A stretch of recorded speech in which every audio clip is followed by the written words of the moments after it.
All right, good morning. Welcome back to Living with Invisible Learning Challenges. I'm really glad you're here today because this episode is personal, not just in theory, not just as an idea, but from lived experience.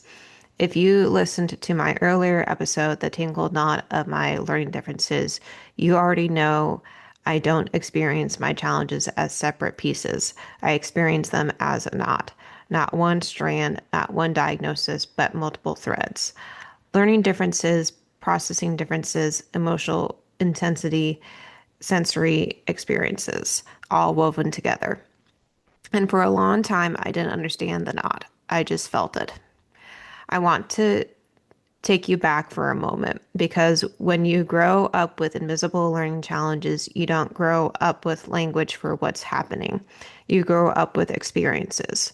You notice things take longer for you. What seems simple for other people feels complicated in your mind. You might understand something deeply but struggle to stay in the moment. Or you might miss something socially and only realize it later.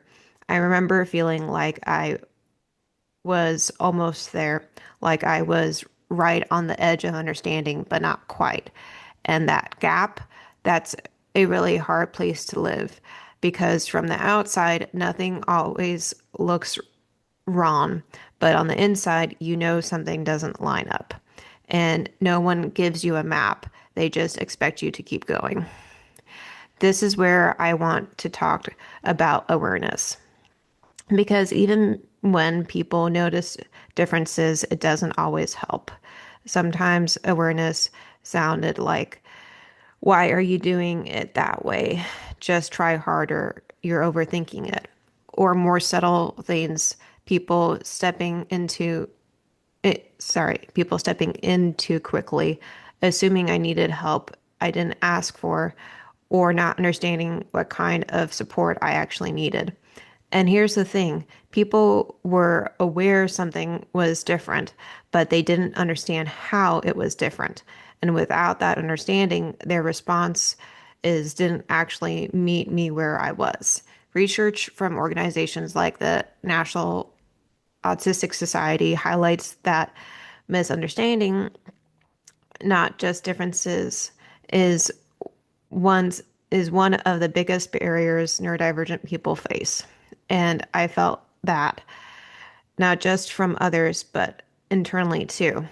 Because when the world doesn't understand you, you start trying to understand yourself through their lens. You start asking, why can't I do this like everyone else? Why does this feel harder for me? What am I missing? And slowly the knot becomes something you try to fix, untangle, hide, compensate for.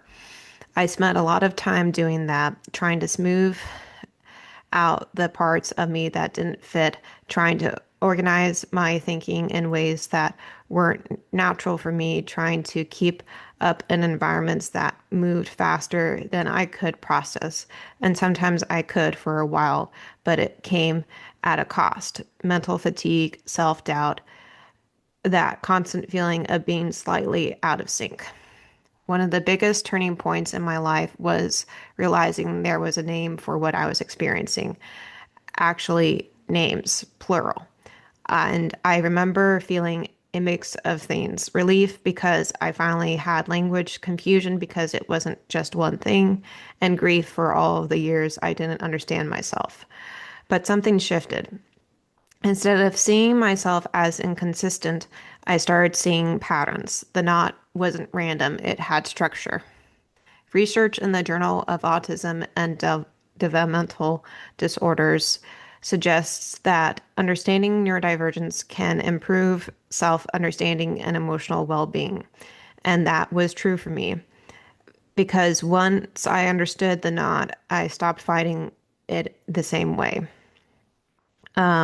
So when I hear people talk about awareness versus acceptance, I don't just hear theory, I feel it. Awareness is what I grew up with, people noticing something but not knowing what to do with it. Acceptance is what I needed, and honestly, what I'm still learning to give myself. Because acceptance would have sounded like it makes sense that this feels hard for you instead of why is this so hard for you? It would have looked like slowing things down, explaining things differently, not judging ability based on appearance, and most of all, not making me feel like I had to become someone else to succeed. This is the shift I've been working on, and maybe you have too. Instead of trying to untangle the knot, I've been learning how to live with it. Some days I process quickly, some days I need more time. Some environments work for me, some don't. And that inconsistency is not failure. It's just part of how I'm wired. The Autistic Self Advocacy Network emphasizes supporting people as they are rather than forcing neurotypical expectations. And that idea goes beyond autism. It applies to all invisible differences.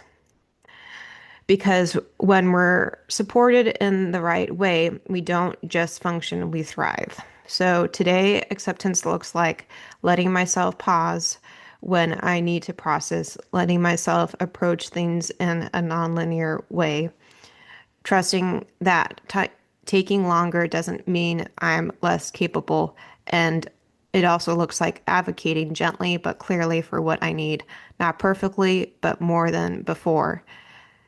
So, as we talk about Autism Awareness Month, maybe the real question is what would my life have looked like if I had experienced acceptance earlier? And even more importantly, where can I offer that acceptance now to others and to myself? Because awareness might notice the knot, but acceptance says you don't have to untangle yourself to be worthy.